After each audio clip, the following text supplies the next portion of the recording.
periodic table is instantly recognizable. It's not just in every chemistry lab worldwide. It's found on t-shirts, coffee mugs, and shower curtains. But the periodic table isn't just another trendy icon. It's a massive slab of human genius, up there with the Taj Mahal, the Mona Lisa, and the ice cream sandwich. And the table's creator, Dmitri Mendeleev, is a bona fide Science Hall of Famer. But why? What's so great about him and his table?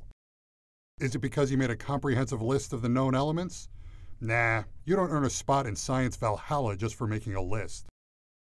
Besides, Mendeleev was far from the first person to do that. Is it because Mendeleev arranged elements with similar properties together?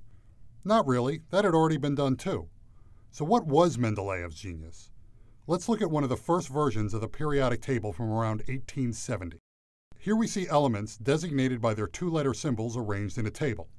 Check out the entry at the third column, fifth row. There's a dash there. From that unassuming placeholder springs the raw brilliance of Mendeleev. That dash is science. By putting that dash there, Dmitri was making a bold statement. He said, and I'm paraphrasing here, "Y'all haven't discovered this element yet.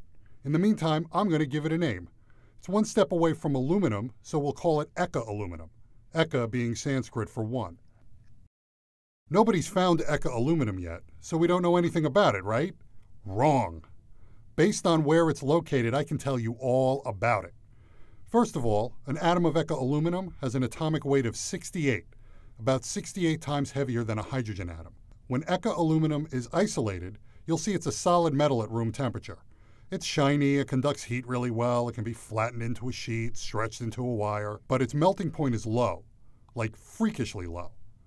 Oh, and a cubic centimeter of it will weigh 6 grams.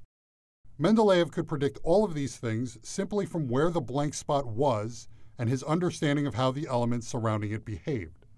A few years after this prediction, a French guy named Paul-Émile Lecoq de Bois-Baudran discovered a new element in ore samples and named it gallium after Gaul, the historical name for France.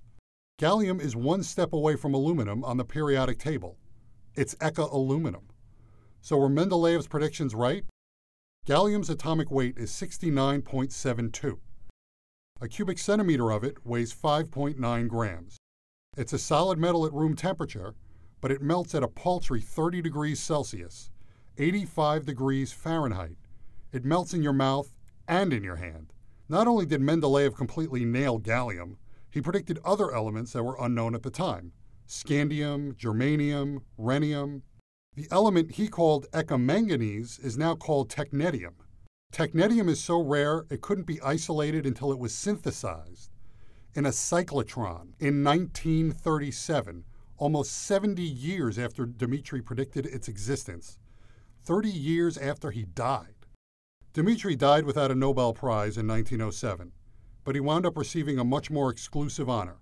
In 1955, scientists at UC Berkeley successfully created 17 atoms of a previously undiscovered element.